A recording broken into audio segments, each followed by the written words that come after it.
The key to your greatest potential. Welcome back to Tarot and Beyond. Today's reading is looking at what you need to do. What tools do you need? What resources? What environment? What knowledge? What do you need to unlock within yourself or access in your life to be able to be your greatest self? This is the potential that lives within you and has been destined, written into your soul blueprint that you are here to embody and unlock. But first, you need the tools to be able to access that. So we have 3 groups to choose from today. We have 1, 2, and 3. We'll reveal the cards when we get into the readings. So if you want to choose with the keys instead, feel free to do so. We've got those 3 keys along the top. Select the card or the key that feels like it's calling to you and use the timestamps linked in the description box or the chapter notes below to jump ahead to your chosen reading or readings. And we'll see you there. All right, hi group number 1. You guys chose this particular key. It's not really any different than the other ones, but it is slightly bigger. So let's find out what you need to unlock your greatest potential. You guys chose Sunrise. Look at that. It's like the same as the back of the cards. That is so cool. So it feels like whichever way you flip your potential, it is going to rise. It is going to happen. It's like it's inevitable. It feels like, you can pray for the sun not to rise, but it's going to rise. Or you can pray for the sun to rise. Either way, it's going to take 24 hours or whatever it is, in 12 hours for that sun to rise. Oh my God, I'm so bad at time. Anyway, the point I'm trying to make here is that this is inevitable. Your rise, your greatness is within you, and it's just kind of like a matter of time before it unlocks. And it's also really big and really powerful since that is the largest key. So I do feel very strongly that this is a matter of time. You hold ancient knowledge as well. They're showing me the stones in the back, and it's like Stonehenge, which also I think was a time-telling tool. At least that's my theory. But I'm also feeling this ancient energy from this. It's like this information that you hold within the soul that is meant to be shared, because the sun warms, creates life, it brings things into the light. So I feel like there's this ancient knowledge that you have that is meant to be shared. It's meant to be, I just heard the word advertised or promoted. Okay, so there's something about, making things public or having them be open and accessible. And it is ancient knowledge. It is very stable. It will stand the test of time, as Stonehenge has. And it's only a matter of time until this really comes to the light, is what they said. Yeah, till this comes to the light. Okay, so let's get some more information for you, group number 1. Where should I go first? I think I'm going to go to the Heavenly Bodies deck, since the sun and time were really calling me, and this is an astrology deck, so I feel like these 2 cards, the one on the bottom and this one as well. Okay, so there's a lot there. All right, so we have Neptune, dream, and transcend. So this is definitely a dream that you have. It is a deep wish, is what Spirit just said, a deep wish to be able to fulfill this dream life. And it's not just a dream life that you have in this lifetime. This has been a dream life for you for many, they just gave me the word millennia, but I was going to say for many lifetimes. So it is about transcending. You're embodying something here in this incarnation that is going to help you to transcend some limitations that you've experienced both in this lifetime and the lifetimes that came before. Because you've been building towards this for a long time. We have air, open-mindedness, objectivity, and learning. So the process to getting here is really about expanding your mind. It may be tapping into ancient knowledge, wisdom, or learning something new that is going to help you. So one of the tools that you need to access here is, number 1, your imagination, and number 2, information. And sometimes you can actually access information through your imagination. Like that's how I learned to work with spirit, was through the imagination, because it's not a one-way street, it's a two-way street. So yes, you can create from the imagination, but you can also receive. That's how a lot of great inventors, like Nikola Tesla, for example, were able to channel information. They were tapping into the universal consciousness, which is accessed through the imagination as a conduit. So a lot of what I learn either comes from spirit directly and they teach it to me in my mind, and then I kind of go into the real world and I'll Google things or I'll research or I'll find books that support the information or expand upon it or give me real world information about it. But ultimately, it's coming through the mental realm, and then it's up to you to use the information that you've gained in an innovative way. It's like maybe you have these different tools that you're learning, whether it's through books or social media. Maybe you're watching YouTube videos, maybe you're reading, maybe you're taking courses, or you're getting mentors, or you're listening to teachers or professors, whatever it is. Maybe you're researching into esoteric knowledge, things from the past. Then it's about not just learning objectively and being open to different concepts, but it's also about how you put those together, because that's where the innovation comes in. That's where Neptune comes in. That's where your ability to dream something new allows you to transcend. It's like you're putting the information together in a new way that is both ancient and innovative. It's like meshing old and new together. Really cool. Okay, I think I want to turn these around because I think I was holding them upside down. Nope, I had them upside down before and then I turned them around and now that's so crazy. So something about, you might think that you have something the wrong way, but no matter which way you turn it, it's like you can't seem to make it the right way around. It's kind of like the same thing here that we saw with your card. It's like it's the same on both sides, but maybe you feel like it's like one side, no matter what you do, it doesn't have the right answer. So there's something here about your greatest potential being accessed through your ability to really think outside the box. That's what I'm getting. It's like being able to combine the old and the new so that you can think outside the box and kind of break the mold. Yeah, it's like breaking the system. Interesting. Okay, and you have the 10th house. This is the house of career. So it's structure, discipline, life mission, accomplishments, and career.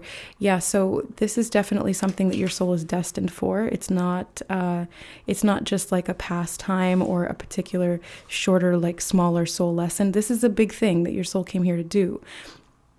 And this has been going on for lifetimes. That's why it is prevalent in this lifetime. That's why this is kind of like this is the time.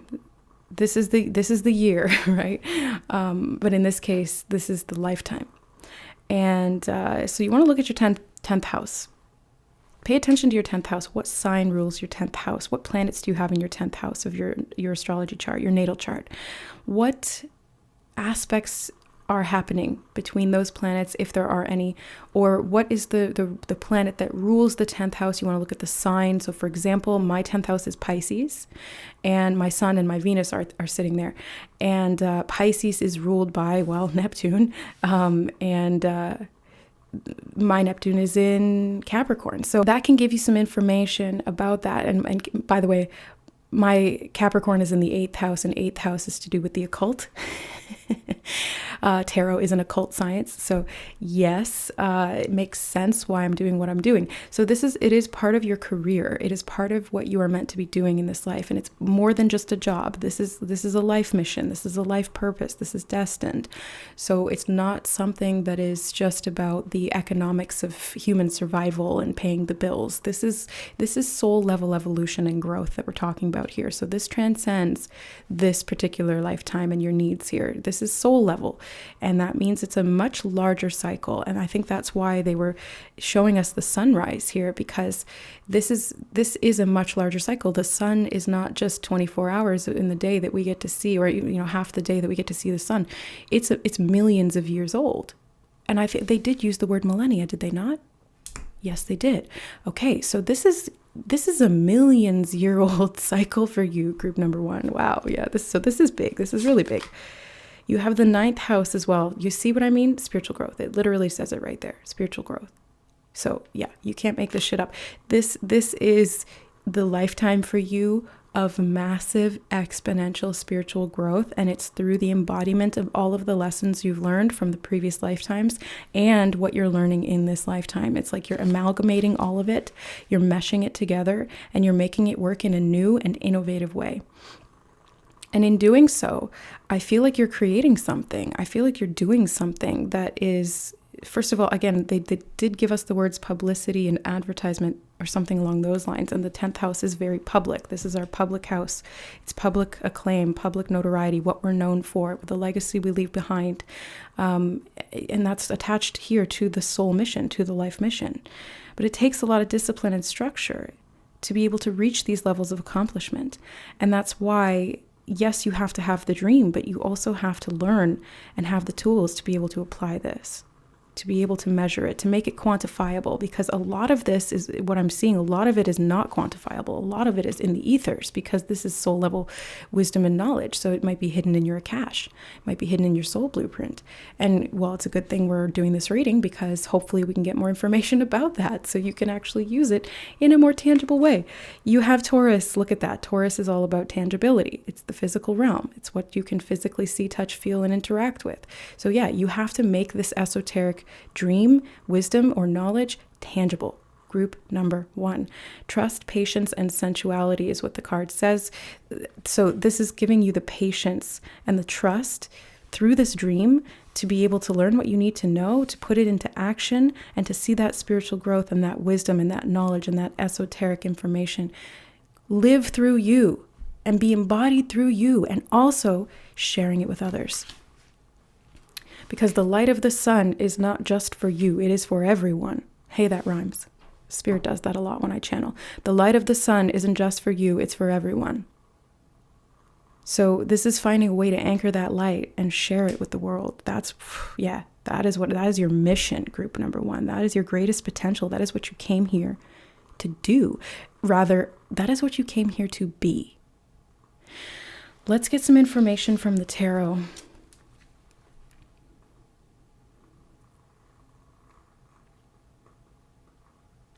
Okay, sorry, Spirit just paused me for a moment there and they gave me a message. They said, go softly.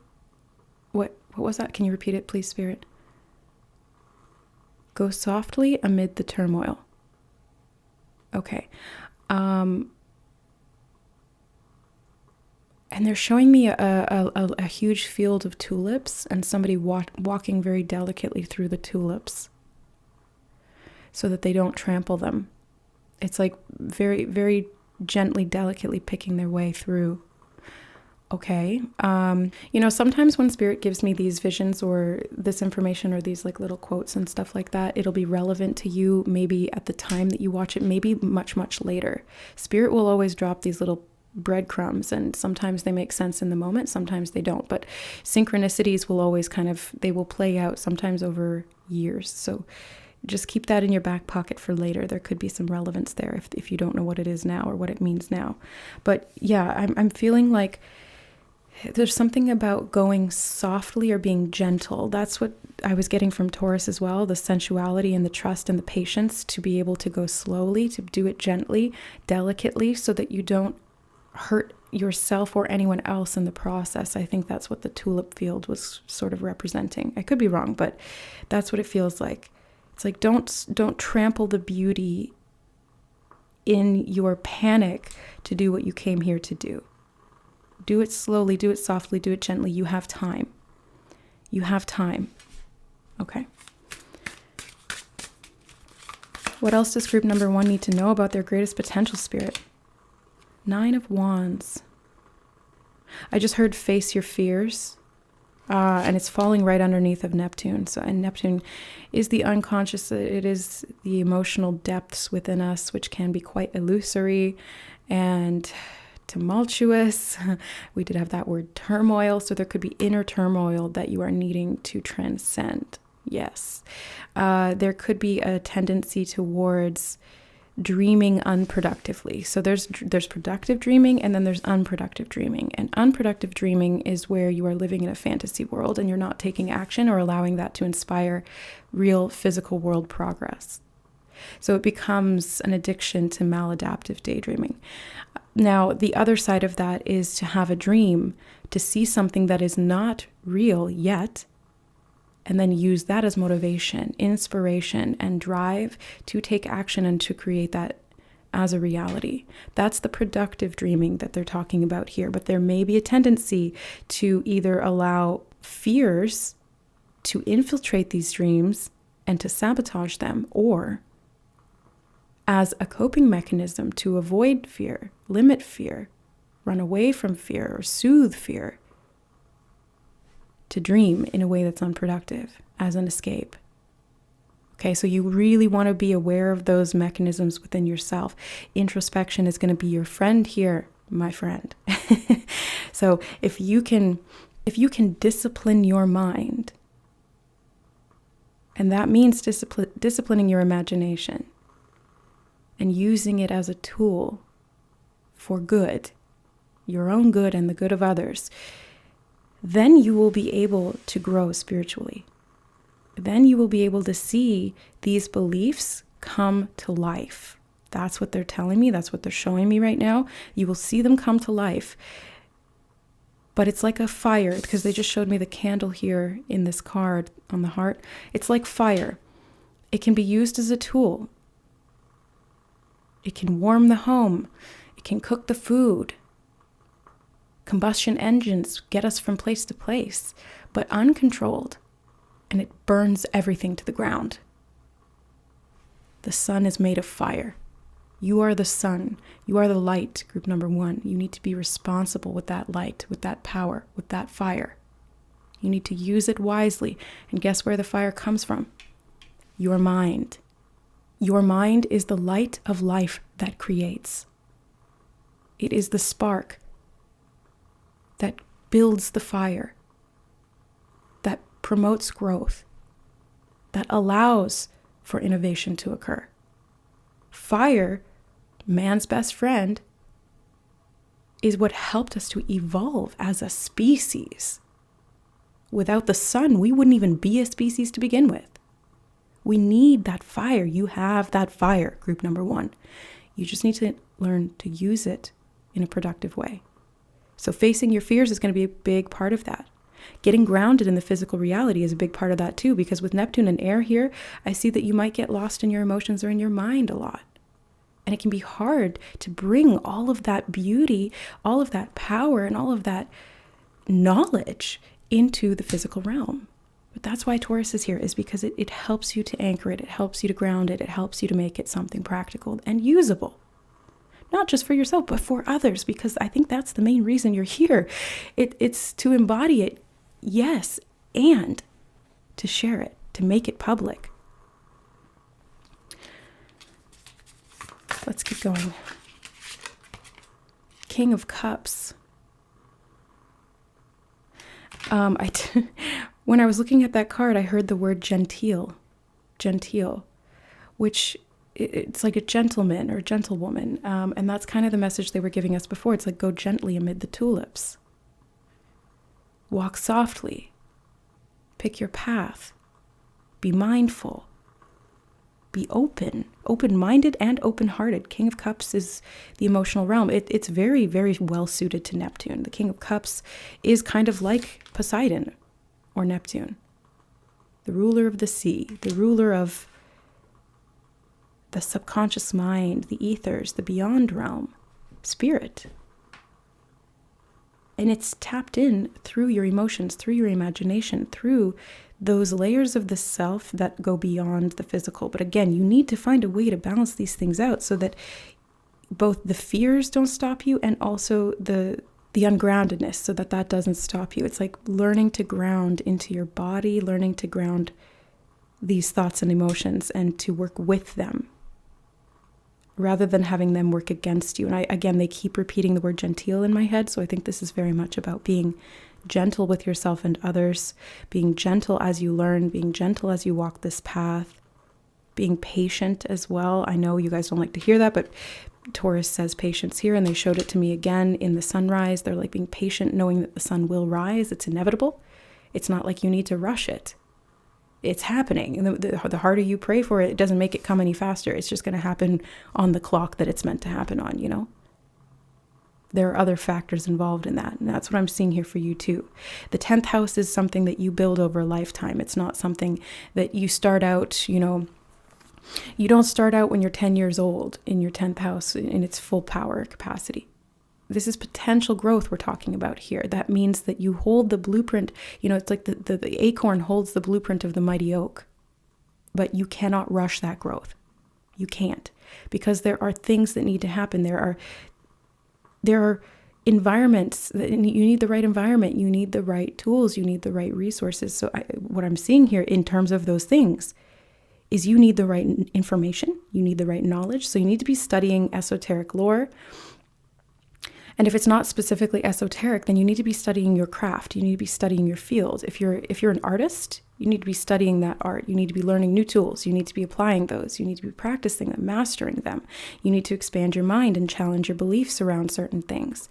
Let's say you're in the political field. I don't see that here in the reading quite so much, but you could be. 10th house can be political. And let's say that's the case. Well, then you need to be studying all of the different ins and outs of that. You need to be looking a lot deeper than what's on the surface to be able to master this and to make it this legacy that you're here to create. Okay. Shoot, we're already at 20 minutes, guys. I've been really passionate here. I didn't even keep an eye on the time. All right, let's keep going. 7 of Pentacles talks about patience as well. Sorry, I know everyone hates to hear, you need to be patient, but spirit knows best, okay? Your soul knows best what you need. And even if your mind gets impatient, your soul is infinitely patient. Why? Because it is infinite. It's not concerned about time, because time doesn't exist in the spirit realm.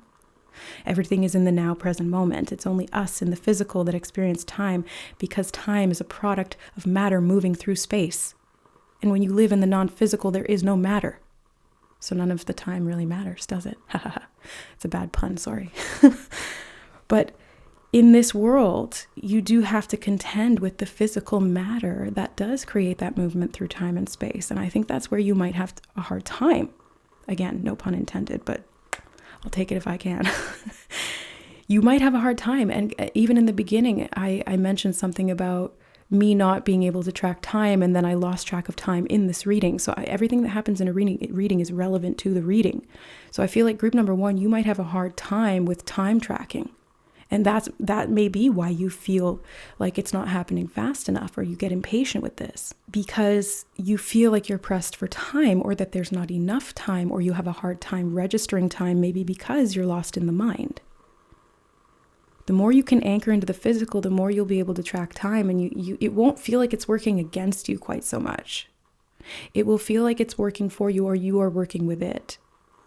Because if you can track time properly, you can use it to set goals. You can use it to see cycles unfolding. You can use it to understand patterns. So I'm getting a lot to do with time here. So you might want to look at time lines and the history of our planet and humanity, history in general, the history of your field, the history of your craft, the history of esoteric knowledge, if that's what you're interested in and that's what you're concerned with. It's very much about tracking time and movement of consciousness through time. That's what they just told me. It's movement of consciousness through time. So you want to look at historical beliefs, patterns of beliefs. What did the ancients, they just gave me ancient Mayans. What did the ancient Mayans believe? Oh, right. The ancient Mayans were like the most advanced timekeepers. The Mayan calendar was like one of the most intricate time tools ever created. And if you can track and understand time and consciousness that moves through time and what that creates physically, you can master this art, is what Spirit is telling me. It's an art of some kind, but I don't know if it's like actually creative art in the the traditional sense, or if this is like an art of science, being able to use timing to your advantage in some way, or being able to understand time cycles. They just give me the word predictive. Yeah, okay, so like astrology uses repetition of cycles and patterns and time as well. The planets move through space and time to be able to predict certain things. So you might be into astrology, group number 1. I can see that here. It's definitely a possibility. And it is an ancient wisdom. It is an ancient knowledge. And it was used for many different things. Astronomy was used for travel and for time. Astrology is used for predictions, human evolution of the soul, spiritual growth. If you're not into astrology, I would recommend checking it out. if you haven't already, because that can lead to some spiritual growth here. The ninth house is all about beliefs, philosophy, esoteric information, knowledge. It can also be about expansion, travel, movement, being able to experience things that help your mind to grow and to expand. And you have open-mindedness here with air, so maybe it's like you're meant to travel to different locations that have information about time tracking, cycles of evolution, human history, the mind, and how that relates to our evolution and our progress through time. This is really fascinating stuff. My God, what are you up to, group number 1? This is a great potential. This is a huge potential. Wow. You have complete. You guys, you are here to complete something. This is the completion of a cycle of time that's gone on for eons. They gave me the word millennia again. Yes, this has been going on for millennia. So you're either studying something, or this is something that you do at soul level. You're a timekeeper is what they just said. You're a timekeeper. You track time and you help evolution of consciousness of humanity to evolve through time.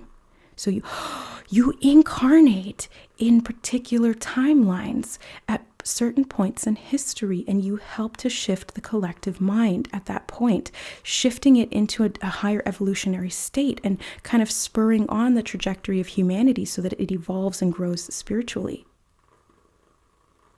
In a very practical, physical way. Whoa. You guys, this is crazy. Like, I'm getting almost overwhelmed right now. And they're showing me the spiral that's coming out of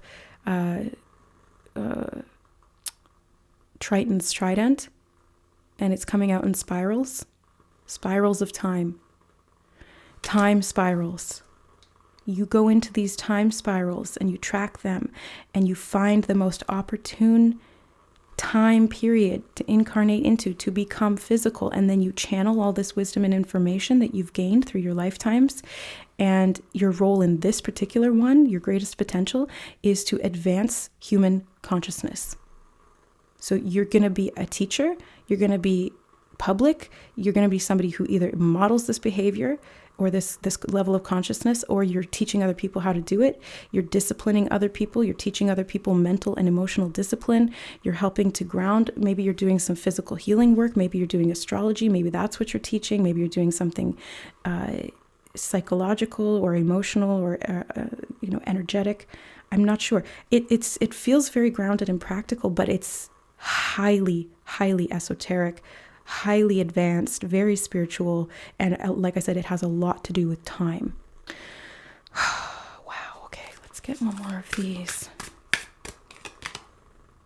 Knight of Cups. You're on a mission. They just keep saying, you're on a mission, you're on a mission, you're on a mission.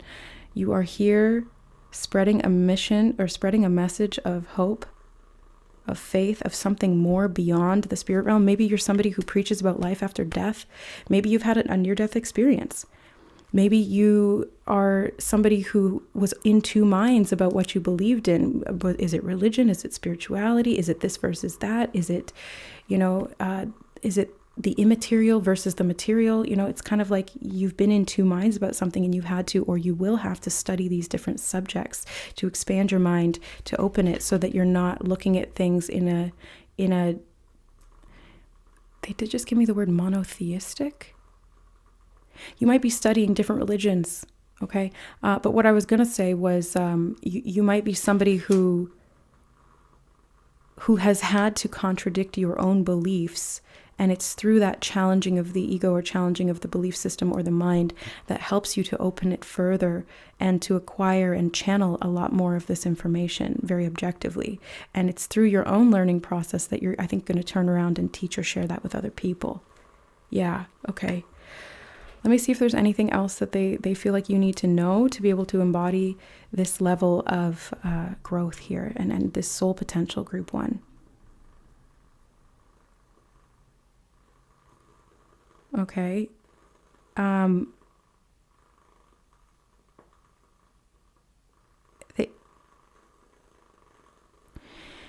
Okay, Spirit said, what you seek is not amongst the weeds. Again, I don't know specifically what that means for you, but the way that I'm interpreting that is that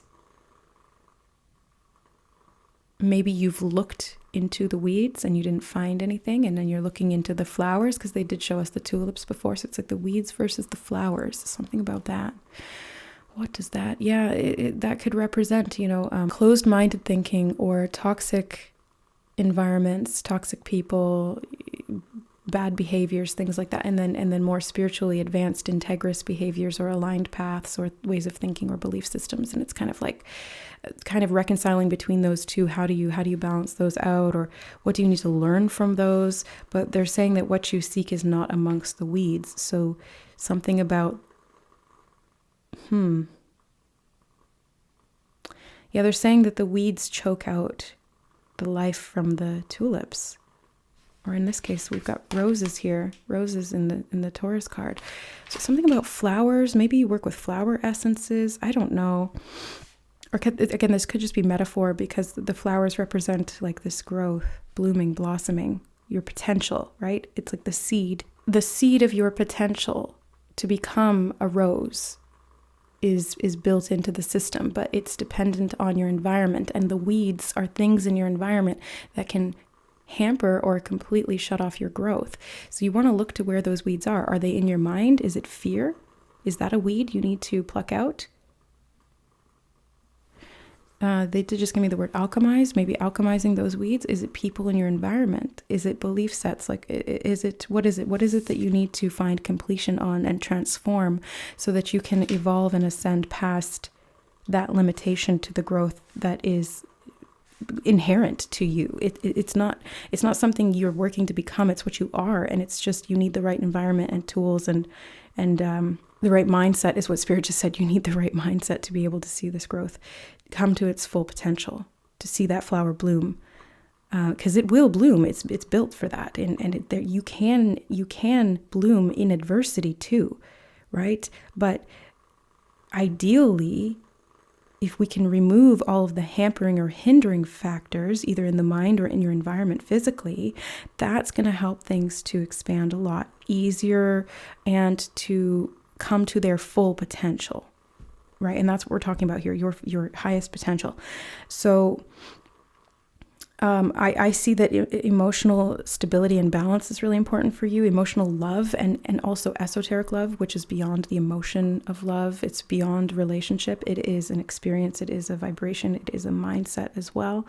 So being in the energy of love, I think, is something that's going to help. Look at that. I didn't even notice that there's a rose blooming from the heart here in the 10th house as well. Maybe you have Taurus in your 10th house. I don't know. Just check out your chart, and that'll give you information if you haven't already.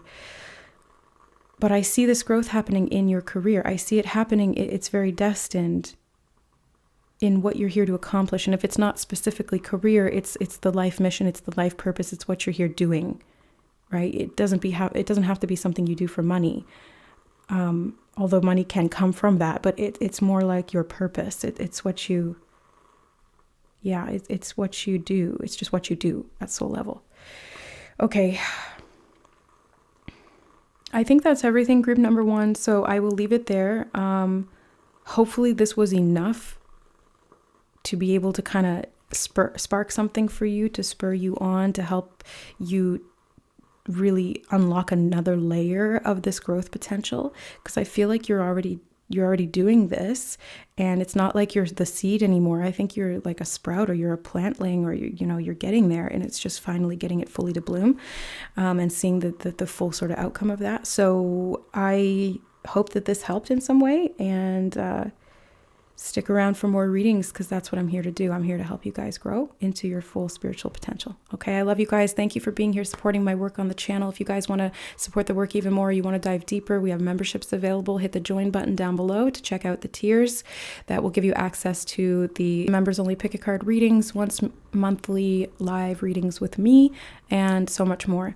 And if you are looking for more personalized one-on-one guidance, support, energy healing, spiritual mentorship, or an intuitive reading like this, check out my services on my website, which is linked in the description box below. And if you'd like to work with me, you can book online there. All right, guys, I love you. Thank you again. We'll see you in the next reading. Bye. All right. Hi, group number 2. Welcome to your reading. You guys chose this particular key. It's a little bit smaller, but little bit smaller, but still very intricate. So let's take a look. This is going to be your growth potential. So you chose celebration. All right. So I feel like your growth potential is going to involve a lot of other people. Okay.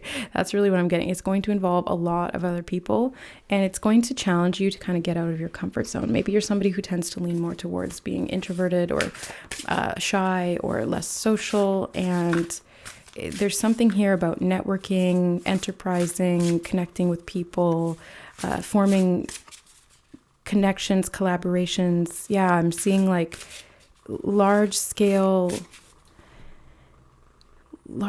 groups, like groups. I see groups of people. Like it's not just you and a partner or another partner you're working with. It's like your destiny or your growth potential is very much considered or connected to a large group of people. Okay, let's get some information from the Heavenly Bodies deck. Whoop. Scorpio, intensity, exposing, purging, and renewing. Yeah, Scorpio is a very intense energy. Emotionally intense. Okay, let's get some more information. Growth potential for group number 2, please, Spirit. Sextile, a combination of tension and flow, potential, and a rewarding situation. Okay, so we have 2 cards of intensity, which can create tension. And I did mention, that rhymes, but I did mention that with this celebration energy and this group that I'm picking up on that you're meant to be connecting to or working with to really allow your potential to shine, there may be tension within you because you might feel exposed in large groups of people. You might feel a sense of needing to face your fears or address triggers and things like that. It feels very much like it's kind of not necessarily within your comfort zone to be either within a large group of people or to be leading a large group of people. It feels like it creates tension for you, but there's potential within that to be very, very rewarding. And it is rewarding because it's through the situations that you encounter that I think it does help you to purge. It does help you to renew yourself, to expose what's hidden beneath the surface. And it's through those connections to people that you're going to see that mirrored back to you. And it's like, they just gave me okay, that was a little off topic, but well, it's relevant. They gave me the 3 Musketeers, all for one and one for all. Yeah, and the Musketeers, it's like a large group of individuals all fighting for the same cause. You know, that's what it feels like here. And you have conjunction, another aspect. Interesting that you have 2 aspects, a union, merging and coming together. You see what I'm getting here? It's like you're meant to merge with you're meant to come together with other people. You're meant to create union in some way, and it might challenge you to face a lot of any unconscious fears of rejection or abandonment or isolation or feeling. Oh, they just gave me the word castrated. What? Feeling castrated or impotent to be able to create change because you're alone and isolated. Or perhaps there's past life patterns where you were involved in larger groups and then you were persecuted or something. I see that a lot in light workers, which if you're on this channel, you're most likely one. If you don't know what that is, it's somebody who's here to be of service to others, to help the collective to evolve spiritually and to expand consciousness. But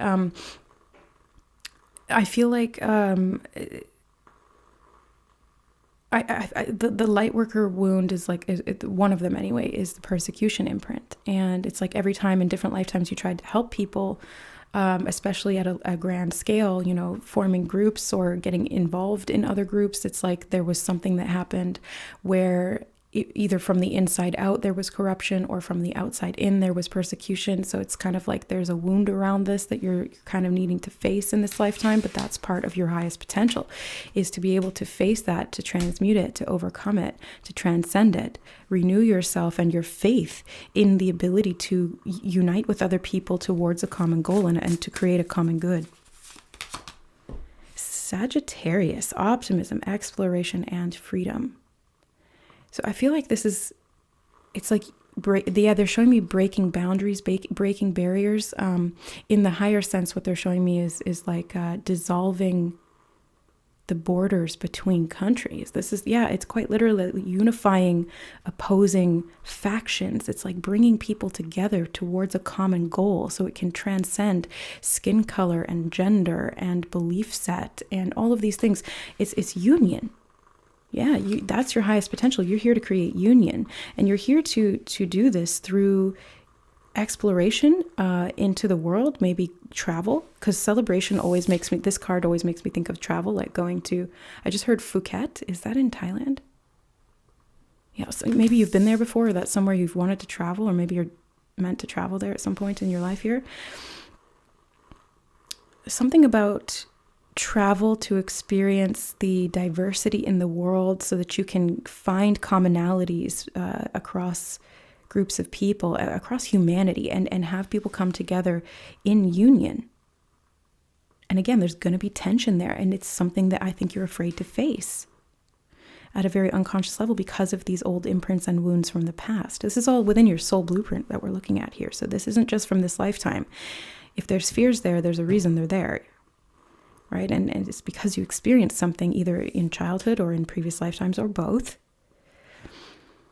that were very challenging or painful situations. So yeah, okay, they told me to go to the next deck. Let's look at this one. What is the highest potential here? Two of Swords.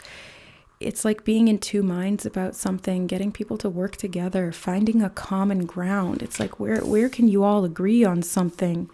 And I think that finding people of like mind is going to be very important to your life's mission here, group number 2. Your greatest potential is, it grows best in an environment where there are a lot of people working towards a common goal, whether it's a team, a business, a community, a group of people, a religious sect. It doesn't really matter what it is. If it resonates with you, and if it is in integrity with your morality and your beliefs and your goals, then that's where you need to be focusing your energy.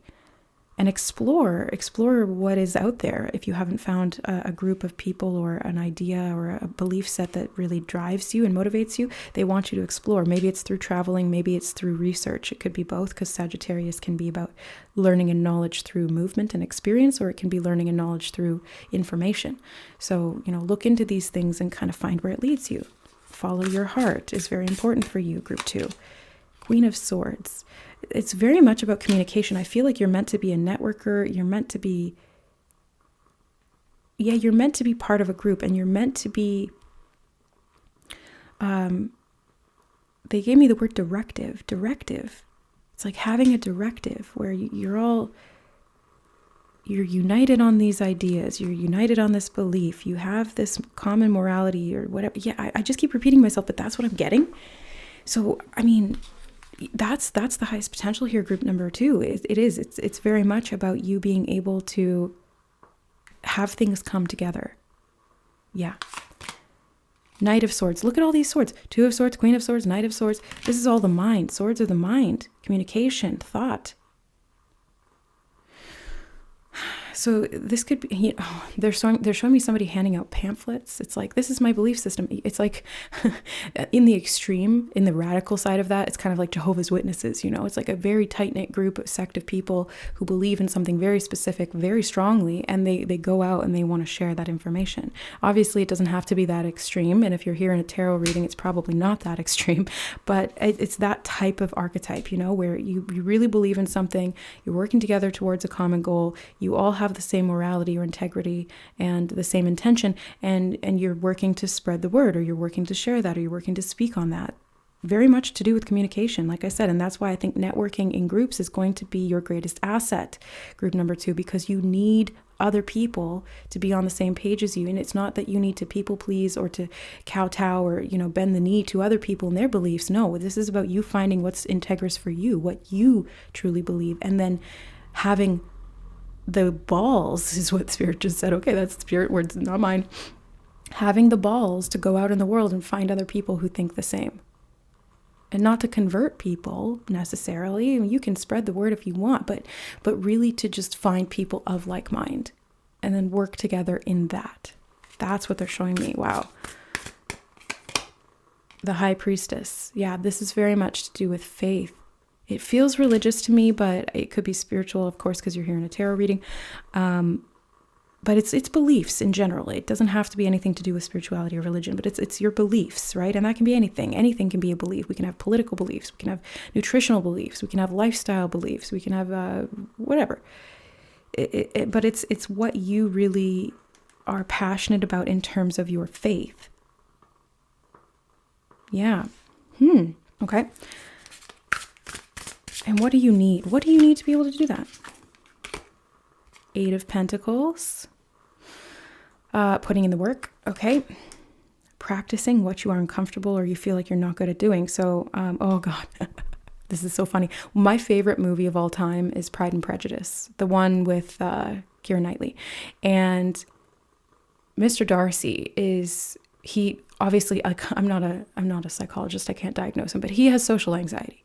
Okay. He has like generalized anxiety and social anxiety. And, he says straight up to Elizabeth in the movie, he goes, I do not have, what does he say? I don't have the privilege of conversing easily with those whom I do not know, or something along those lines. And she goes, well, why don't you take your aunt's advice and practice? Fucking love Elizabeth. I love Elizabeth because she's so sassy, and she just says it like it is. And I feel like you guys are somewhere between Elizabeth and Mr. Darcy, where it's like Mr. Darcy is very, very much about his integrity and his honor and his morals and his beliefs, and he always wants to do the right thing, but he's got a lot of anxiety around connecting to other people. And then there's Elizabeth, who she's also very high-minded, and she's also very intellectual and integrous, and she's all about doing the right thing, but she tends to be a little bit more combative. And it's kind of like you have to reconcile those either two parts within yourself, or how that shows up in your relationships to other people or groups, and how you can work together to overcome those things, like overcoming those prides and those prejudices, which is really what Scorpio is all about, right? It's finding the intensity within our human psyche and purging so that we can understand it, we can see it clearly when it comes into the light of day, and when we are met with conflict, those are opportunities for us to be able to overcome those things by understanding them through experience. Whew. Spirit channeling real quick for me today. Okay. So this is about practicing, right? Like if you're not good at communicating, or you think you're not good at communicating, or you don't feel confident communicating, practice. Practice makes progress. That's what I always say, because there's no such thing as perfect. Practice makes progress. This is what you need, group 2, to be able to fulfill this full potential. I also feel this card, 6 of Pentacles. And I feel like this is going to lead you to having more than enough to be able to give back. I feel like you are a philanthropist, group number 2. You have a lot to share, and that's part of these high morals or ideals. You want to share with a large group of people, with the world. You want to break down boundaries and barriers and have people come together. You want to unify. But first you need to do that within yourself, because part of unification really is being able to unify your own mind and to free the parts of yourself that have become bound and restricted in your own internal limitations. So the internal tension, the internal conflicts, the internal barriers to union. So if you're trying to create union out in the world, you need to create union within yourself. If you're seeing conflict out in the world, especially in your interpersonal connections, that's conflict within you. It's all just a mirror. So the more that you can identify those parts of the self that are out of integrity, i.e. disconnected from one another, the easier it's going to be to bring unification. Yeah, to bring things together, to unify, to create these connections. And I feel like you're going to be somebody who reaches out. You're going to say like, hey, come with me. Come look at this information, or let's go to this place together. I feel like you bring people together. You're like the glue that holds people together, but you might feel like it's challenging for you to put yourself out there in that way. But like deep down, I think you're quite social. Sagittarius, very, very extroverted type of sign here, but it's interesting because I'm getting a very introverted overarching energy. Probably because you're a very intense feeler, group number 2. You feel everything very, very intensely, and you're a deep thinker, very broad-minded. And those are wonderful assets, wonderful intellect, wonderful personality. And some of those qualities can make for somebody who prefers to reduce the intensity of external stimulus. Hiding away from the world, hermiting. But I think that there's a potential here for extroversion that you haven't necessarily tapped into. And extroversion doesn't mean necessarily what you think it means. What I'm seeing it here as is you being pro-social. Really. That's what it's being pro-social in the sense that you may still need a lot of time alone to introspect and to dig through your emotions and to clear your mind and to reset. But you can still be pro-social and put yourself into these situations. I think some of the excessive introversion, if that is the case, is a result of wounds from the past more than anything else. It's like you're an extroverted introvert. But that introversion may have become introverted introvert because of wounds, because of fears, because of fear of being exposed or being in tension with other people, maybe a lack of boundaries have led you into situations that you were either giving too much, right? 6 of Pentacles, giving too much and not getting anything in return, depleting yourself, burning out, or not honoring your needs, basically, same thing. Yeah, not honoring your needs, not communicating and expressing where the limits were, and then feeling conflicted about how to maintain connection. But if those boundaries weren't there, it was at the expense of yourself. So again, this is where union with yourself creates those healthy boundaries so that you can go out into the world and not feel like you're being depleted all the time. So I think that if you you build these healthier boundaries, it will help you reach your greatest potential because you will no longer fear being in social situations quite as much. And like I said, I feel like because you are such an intense person, you will still need alone time, but it won't be quite to the extent that you thought that it was normal to be for you. Because your growth, your highest potential is in connection to other people. It has to be because that's part of your mission. It's about union. It's about merging. You can't do that alone. You can't. I mean, you can internally, but it needs to be physically expressed as well. It needs to be externally mirrored. And I feel like you just feel more comfortable on the internal. That's really what I see here. You feel more comfortable on the internal realms, and that's fine. But you have a great capacity for external. And that is what Spirit is calling you to be in this lifetime and to do. So that's why they're saying, practice. Practice makes progress. Like, I'll give you an example from my life. I actually resonate a lot with this. I consider myself an introvert. And I always said, I'm a bit of an extroverted introvert, which is literally a phrase I used in your reading group too. And it was really hard for me to talk to people. And one of the examples of that was when I got a job as a waitress, as a server. And I had to go up to a random table of people I did not know and just start talking. And that was like, I was like, just kill me now. Like, this is my nightmare. And I just did it, even though I was shaking and I fumbled over my words and it was the scariest thing. But it was like over time, I just got used to it and I adapted because that's what humans are really good at. We just adapt to things. We can adapt to good things. We can adapt to bad things. But in this case, I adapted my conversational skills and I learned how to do small talk. I learned how to make people laugh. I learned how to sell, right? Like I learned how to emphasize the details of a meal or a special dessert that we were offering. And really, I had really high sales in dessert because I wasn't just like, yeah, this is what we have. I was like, well, I tried this and I absolutely loved it. Like I learned passion and communicating and expressing passion. And that is what really welcomes people into your world and invites them to participate in it. That's what sharing is all about. Like I wasn't trying to sell them that dessert. I was sharing my experience with them and I wanted them to have that experience too.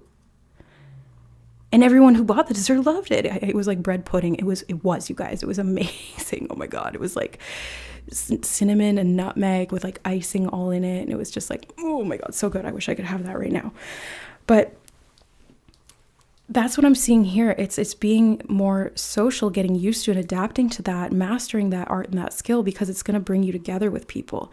And did I experience conflict in my years as a server? I did it for 10 years, guys, by the way. So I mastered it. But yeah, there was customers who were really unhappy and they blamed everything on me. And sometimes it wasn't even something that I did. Sometimes I genuinely made a mistake. And yeah, I'll take it. I'll be accountable to that for sure.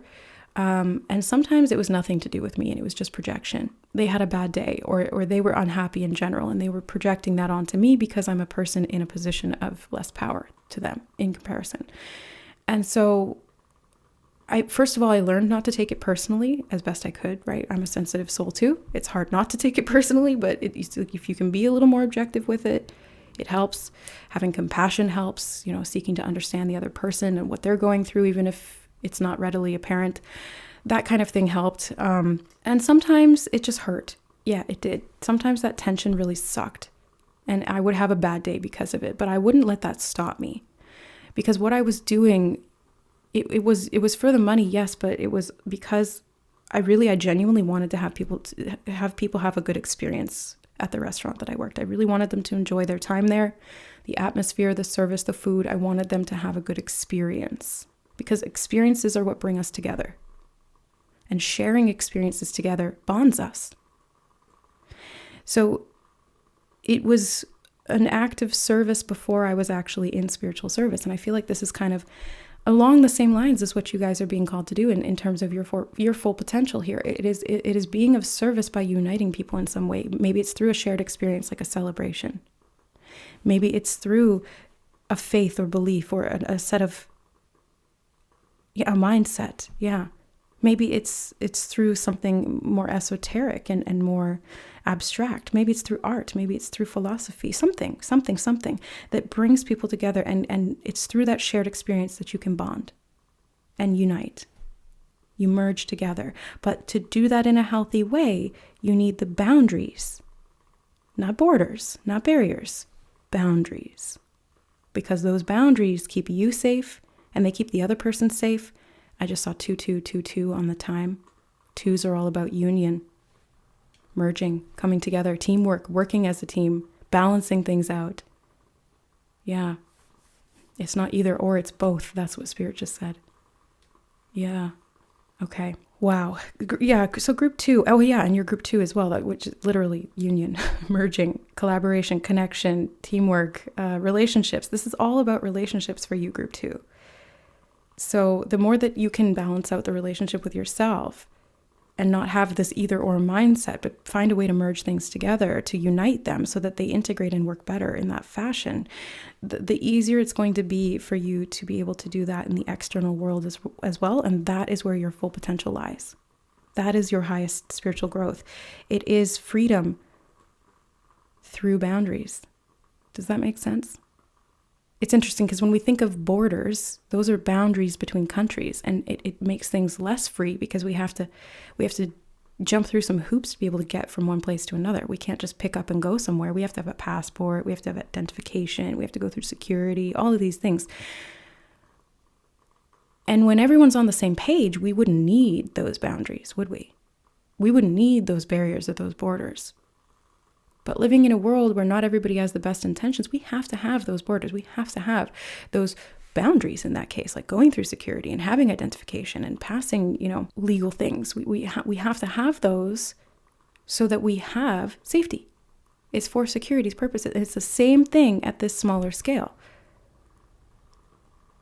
So it's like, how do you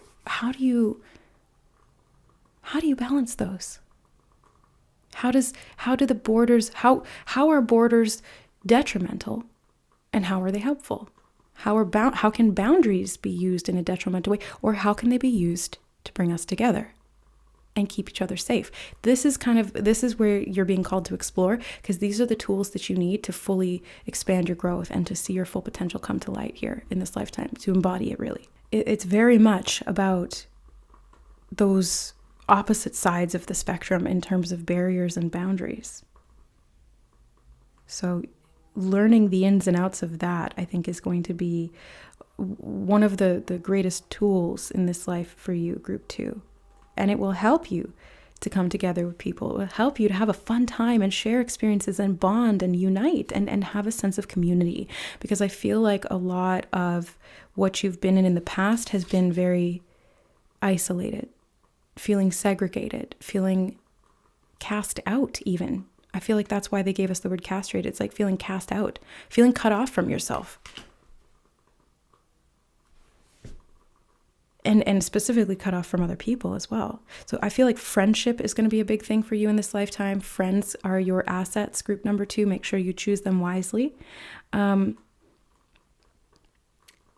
colleagues, business associates, who you know. It's all about who you know for you, group number 2. I mean, that's generally speaking for a lot of people, but for you, group 2, it's especially important because this is connected to your soul's potential here. It's what your soul came to do. You are very relationship centric. So the more that you can create healthy relationships, the better your potential here is going to be in this lifetime, and the more you're going to be able to fulfill that and see that come to fruition. All right, so that is everything, group number 2. That's what Spirit wanted to say. That is what will help your growth here, and that's what's going to unlock your greatest potential. It's community and learning boundaries. Yeah, okay. So I love you guys. Thank you so much for being here. I hope that this reading helped you. If you want to dive deeper on the channel and you enjoy my work, I have memberships available. So hit the join button down below. You'll see the 2 tiers that are available, give you access to the pick a card readings, monthly guidance, live streams, all that good stuff. And if you want to dive deeper and you're looking for more personalized one-on-one guidance with me, I do have options available through my website. I have several services available you can choose from and book online there. That's linked in the description box below. Thanks again, guys. I love you, and we'll see you in the next reading. Bye. All right, welcome group number 3 to your reading about unlocking your greatest potential. So the first thing I want to note here is that yes, I did use a key for yours because I used keys for the other 2 groups, but there's something a little different here in your group. And that is that originally the charm that came into my hand as I was looking for the keys was actually the hammer. And I went, well, no, I want 3 keys so that it matches. And Spirit said, no, use the hammer for group 3. And then I was like, no, I was stubborn. I used a key. And right before your reading, they were like, use the hammer. And I was like, okay, fine. I will talk about it at least. I'll bring it into the reading in that way because it's relevant. So the hammer represents a tool. So this key for you, specifically group number 3, is something physical. It is a tool.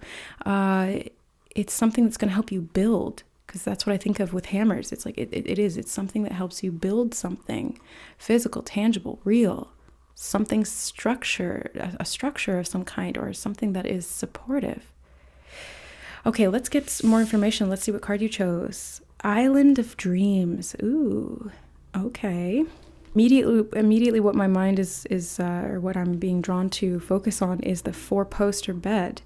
And it's reminding me of like the 4 walls of a house. And I was seeing that when I was talking about the hammer. So there's something about stability, structure, things that hold up. It's like foundations.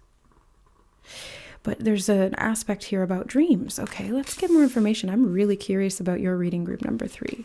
And the other 2 readings were just, holy crap, mega powerful. So I can feel that for you as well. I feel like yours is like the pièce de résistance. It's just, like, excuse my accent.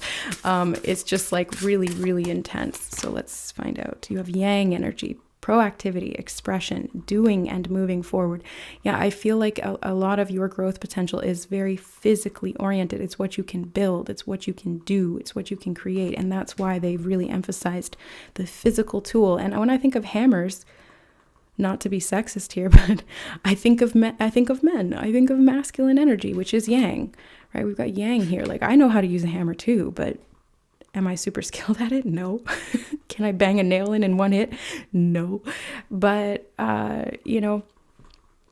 it's more so about the masculine energy of yang, of doing. It's not about gender or sex. It's really, it is about the polarity, really, if anything. And it's just being able to do something and physically see that manifest. I do feel this card as well. 11th house, friends, like-minded groups, and humanitarian beliefs.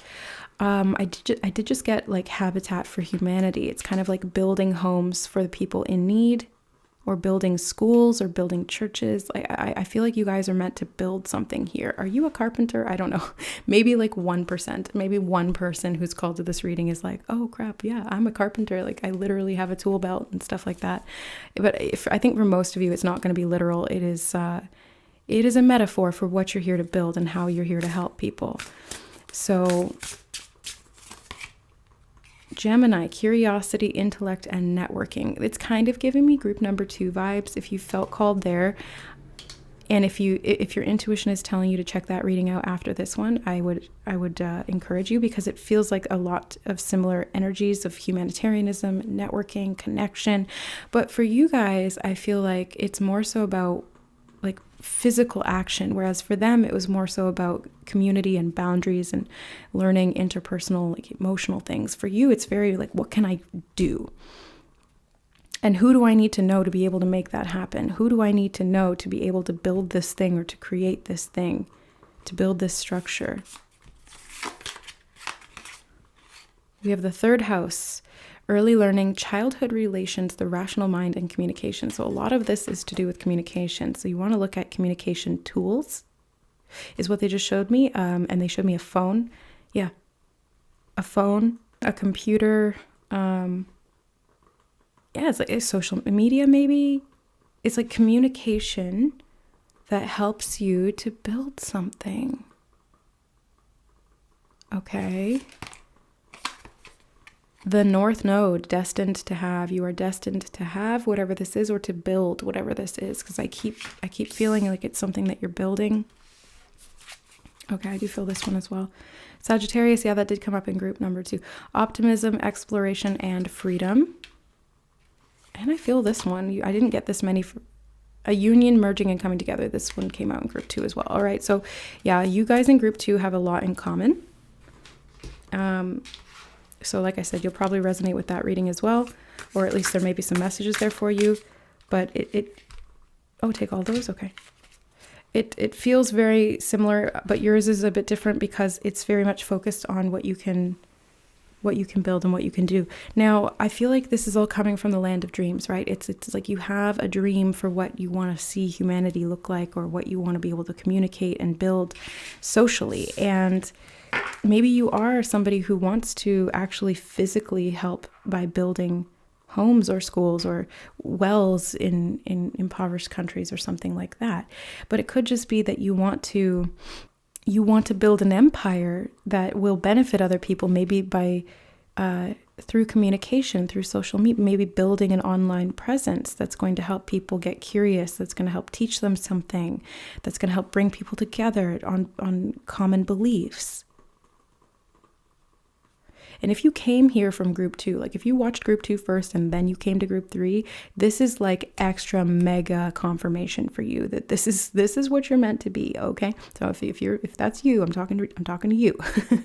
But proactivity is going to be important here. It means kind of planning for the future, because when you want to build a house or you want to build anything at all, you have to plan it out. You need a blueprint.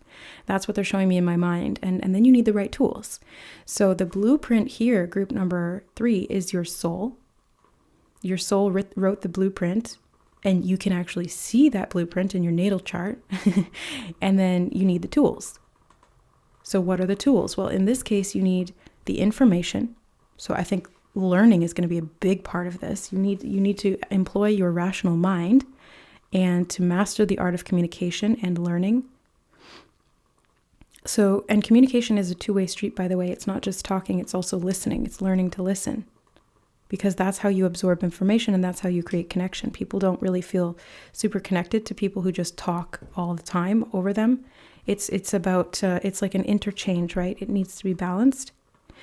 But I'm seeing that you're going to be able to create massive change. Social and economic change is what Spirit just said. Social and economic change through whatever it is that you build. And it's very destined. This is your North Node that we're talking about here. This is what you are destined to become. And it is a little bit outside of your comfort zone because the South Node is the opposite. And the South Node is what you are used to in previous lifetimes. The North Node is what you haven't mastered yet. So again, this is why it probably feels a little bit uncomfortable. Knight of Cups, that came up in group 2 as well. Yeah, this is just further confirmation of what I'm feeling. You have complete... Okay, maybe these are just all the cards that came up in theirs. Yeah, it is. Okay, so I'm going to get more cards because Queen of Cups, because I feel like Spirit just kind of wanted to make a point with that. Yeah, 8 of Swords. These are all the cards that came up in group 2. Well, at least a lot of them. So I'm going to get more cards and different cards for you guys, but Spirit wanted to make a point there. Okay. All right. But yeah, in context of your reading, let me talk about these first and then we'll get other ones. So for you, group 3, this is... Oh no, some of these cards came up in group 1. Sorry, I'm mistaken. I'm kind of blending those two together in my mind because everything starts to kind of merge. Merge. It says that right there. In my mind when I'm doing readings like this, when I'm channeling, everything kind of blurs together. But okay, anyway, the point being is that for you, group 3, you're here to be a communicator. I can see that for sure. And you're here to communicate through what you're building or through what you're teaching other people. Maybe you're giving people tools through what you're teaching and communicating. Because the reason I'm saying that is because she's got a not blindfold. What is that called when it's over your mouth? She's got a gag on. You know, she's got a gag. And here we see Sebastian with the conductor's wand. So it's like he's conducting something, he's teaching, he's leading the way. And it's like if you've been gagged in the past, that felt like you couldn't communicate or express yourself, you felt bound in some way, the highest potential for you here is to complete that cycle, to free yourself and to be able to communicate from the heart, especially from the heart, since we have the Queen of Cups and the Knight of Cups. This is being able to communicate and express your emotions. And it's being able to... Ooh, they did just bring me back to childhood relations and early learning. So this could be teaching about the inner child or teaching children, giving tools to children to change the social and economic landscape of the future because you are fostering the minds of the future. Yeah, I did just get impoverished countries again. So I feel like there's somebody here in this reading, maybe one or two of you, or maybe it's all of you here that are drawn to helping people who are less fortunate, who have less tools, they have less advantages. And that could be something you're passionate about. But I really feel like you're here to fix a problem, like you're here to find a solution to something in a very practical, hands-on way, whether it's through something you're learning and teaching, or it's through something that you're physically doing and building, or through a belief set, something like that. You're here to change the landscape of this reality. Group 3, I feel like your reading is the most complex of all of the readings I've done today, but it's also the most simple. Does that make sense? It's kind of like, it's complex in the sense that there's kind of a lot of moving parts here, but it's simple in its effect. So it's like a watch. If you open up the watch, it's quite complex. There's a whole bunch of moving gears and springs and, battery source, like all of it is very, very complex and intricate. But when you use a watch, it's very simple. All it does is just moves those two hands. So there's something here about doing something that will create a very simple solution to a very complex problem. And it's through your complex internal capacity to understand these things. It's through your intellect. It's through your curiosity and your ability to seek answers and to be able to, I think, innovate in the solution to find the answer to the problem, that you are able to come up with something that maybe hasn't been done before, or at least not in this way. And you're able to implement it, you're able to express it and actually do it to create more forward motion in this particular field or in this particular endeavor or this belief or this community, whatever it is. But it feels like you're creating a tool of some kind, and that tool is simple, but it accomplishes something complex as well. Like a hammer. It's a very rudimentary tool. It's just literally like some metal on a stick. Okay? Like, to fully break it down, it's metal on a stick. But it can create the Sistine Chapel. This is what I'm trying to relay here to you through that analogy, is that you are here to create something very simple that will build something complex, or that will solve a very complex problem, if that's the case. So how do you do that? Group number 3, how do you do that? Well, from what I can see in your cards, and I asked Spirit if I should get more, and they said, no, you're good with these. We chose these for a reason. You don't need to fluff it and get more. So just go with these. I'm like, okay, fine. The way to do this, group number 3, is for you to feel. That's what I'm getting. It's you need to feel into the problem. There's a solution in your ability to have empathy and compassion. There's a solution in the ability to feel in a different, or to alter the way that you feel in some way. I'm not sure. It's like transforming how you feel, maybe alchemizing or using that emotion to propel you towards a solution. Using emotion as a motivator is what Spirit just said. And then they showed me the word proactivity again. So yeah, it's like using emotion to proactively create change. Like maybe it's like, oh, okay, yeah, this is where impoverished countries come into play. It's like the example of that, or the analogy of that is that, okay, there's suffering in the world. We know that. We know what's causing the suffering in those third world countries. It's a lack of resources, whether it's food, water, shelter, money, whatever, protection. It's a lack of resources. Okay, so how do we solve that problem? How do we physically implement something that's going to solve that problem? Well, first we have to care. The only way we can solve a problem is by caring about it. Because if there's a problem, we don't care, we're like, it'll stay broken.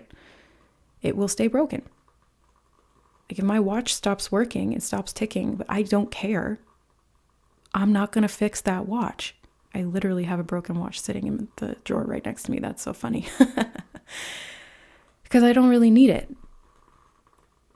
Because I have a phone that tells me the time all the time. So I don't need to have a functional watch. So either it's creating a solution that makes the old problem obsolete, or it's finding a way to emotionally connect to a problem that really does need to be fixed because it does necessitate that we address it, but maybe not enough people care. And maybe that's what this is about. It's getting people to care so that there can be resources to create change. Or caring so much yourself that you create an alternative solution, something that makes the old problem obsolete and solves the overarching problem. They keep showing me there's a movie, and I actually haven't seen it, but they keep showing me the cover image from it because I have seen the promotion for it. It's The Boy Who Harnessed the Wind. I think that's what it's called.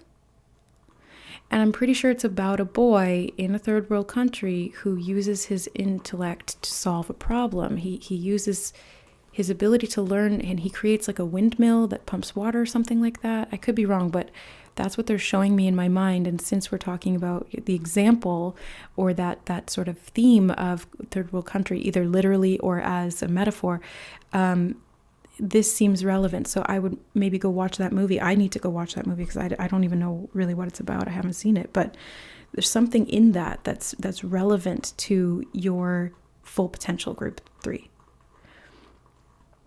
It's that type of thing is what Spirit just said. Yeah, it's that type of thing where you're sick and tired of feeling sick and tired or seeing other people be sick and tired, and you step in and you do something about it because you care, and you're destined to do that. You're destined to implement this change, to help people come together, to create more freedom in some way. And it's going to be through groups, it's going to be through networking, it's going to be through community. And it's very much about how you think and what you feel. And if you can unite those two, even better, because it's like feeling and thinking are going to be your greatest resources to be able to build that tool, whatever it happens to be, or to create that solution. So trust your mind and your intuition, because I was talking about this in group 1, and the fact that some of these cards are from group 1, some of these cards are from group 2. I feel like you guys are kind of like an amalgamation of all of the 3 groups that I've done today, all the readings. You guys you're meshed into all of them, which is really cool to me, because that means you have like extra mega purpose and extra mega potential, because all 3 readings were super powerful. But because you guys also have aspects of the other 2, it's like even more so. So yeah, group 3, this is like harnessing the resource of your imagination. It's like thinking creatively, adapting something, innovating, inventing something. It could even be. Yeah, it could be about inventing something because you feel that there's a need and you have that emotional directive to be able to implement that, and you're intellectually curious, and so you seek solutions through knowledge and information, and you know the right people because you're drawn to network or you're drawn to communicate in some way, and boom, those are all the resources you need to be able to reach this full potential, to your destiny. It's very much about those aspects: emotion, the mind, and the connection to other people. Those are the driving factors. Those are the resources you need. If we're talking about your potential here as the seed, and the soil and the environment and the nutrients that seed needs to grow into the full potential, which is the flower, which is the blueprint that seed holds, that is what you need. Your mind, your intellect, your curiosity, your ability to learn, your emotional drive, your compassion. Again, they said curiosity. So curiosity in your emotional realm is going to be important as well. Getting curious about what you feel and intellectually learning about that. And then using those as motivating factors and as resources and tools to be able to build something proactively to solve a problem or to prevent a problem from happening, perhaps. Especially as it relates to groups of people, and collaborating with other people or connecting with other people, learning from them or teaching them is also going to be part of this as well. You're going to complete something that has been lingering uncompleted, is what they just showed me. They showed me a loose thread. It's like you're going to find the loose thread and you're going to pull it, and you're going to find that what was at the core of it was not what you thought. But as a result, you have all this thread, and you realize the reason the thread was loose in the first place was because the system was broken, and then you go in and you reweave it. You make it into something much better because you have the tools, you have the mind, you have the heart, you have the people, and you have the power. You have the energy to do this. Wow. So group 3. Your greatest potential that you are here to unlock is in all of these things and more, is what Spirit just said, and more. You are limitless, is what they just told me. You're limitless. And you're meant to follow your heart in the direction it leads you, because your heart is kind of like the heart is the horse that carries you from place to place. And the mind is the rider. And sometimes the mind needs to direct the horse. Sometimes the horse knows best because it's very sensitive and feeling oriented. And so the rider needs to just kind of trust that and let it lead you to where you need to go. So it's like uniting these two aspects. Yeah.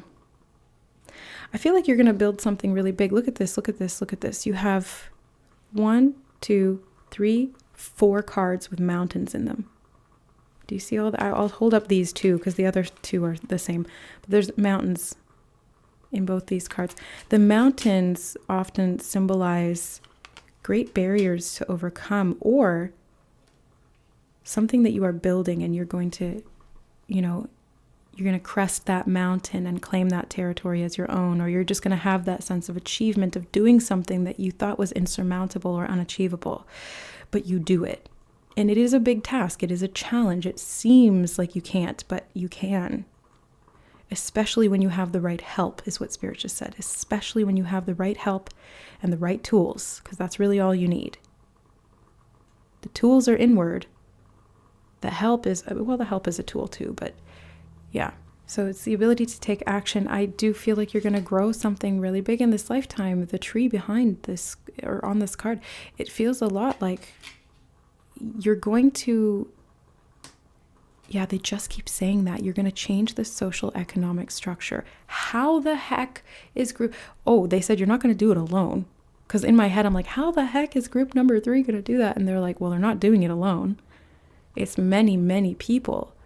And it's generations of people too. Like it's not just you alone trying to do this. One person cannot, they said one person cannot change the tide, but one person can change the direction of it.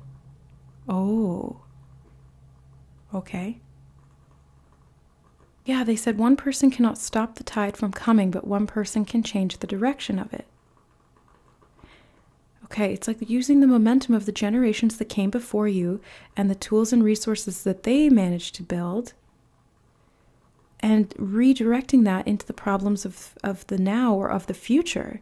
Because the problems that the previous generations tried to solve in the socioeconomic landscape are no longer necessarily relevant anymore. I think that's why they gave us the example of the watch and the iPhone.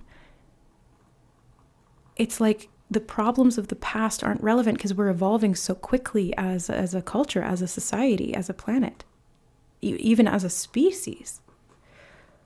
Holy cow. So, yeah, this is like you're making an old problem obsolete, but you're making an old problem obsolete because you're solving a new problem. Or you're creating a new solution, I should say.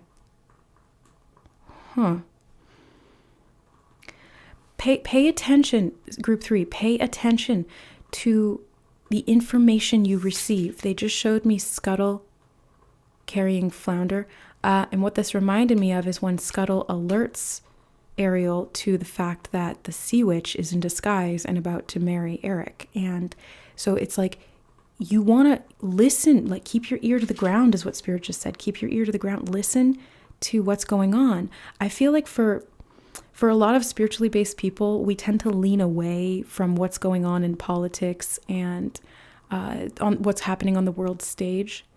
For you specifically, group 3, it's actually really important that you stay informed. So like for me, I cannot watch the news because I'm way too sensitive and I find it counterproductive. For you, your role actually necessitates that you observe and remain informed so that you can feel into what's going on in the collective, and that will give you the direction that you need to be able to find the solution. It's like it's drawing you in the direction because you can see where the suffering is happening, or you can see where the manipulation is happening, because that was the example with Ursula, casting a spell on Eric and wanting him to marry her so that the Little Mermaid belongs to her, so that her fate is sealed. It's like contractual agreements that were made. So you want to look to where there are economic structures in place that are manipulative and that harm the people.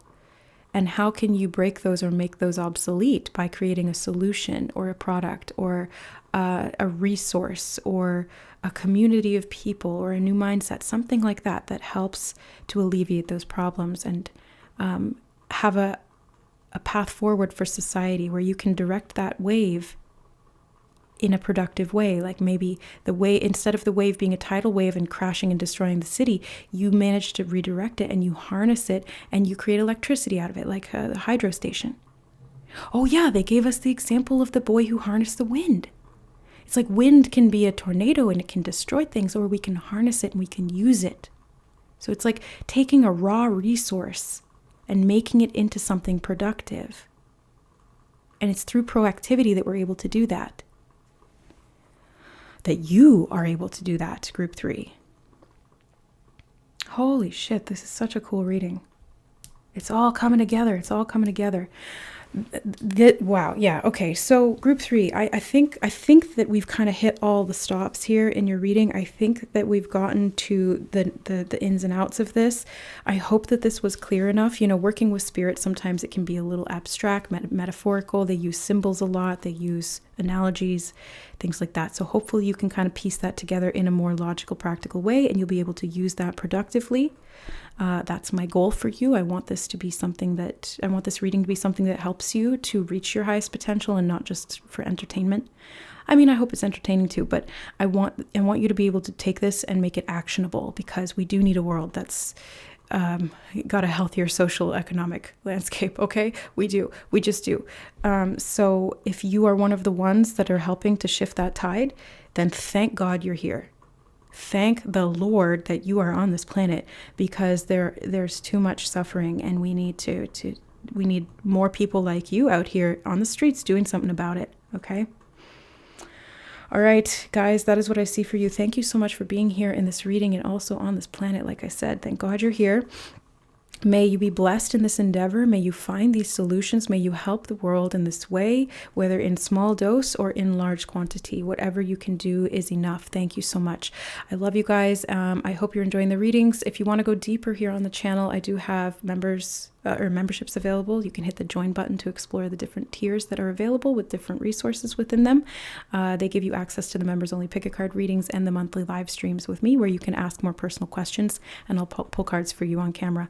And if you guys are looking for a more in-depth private session or personal reading, I do have services available through my website, which is linked in the description box below. Check out the services page to find the resources there and book online.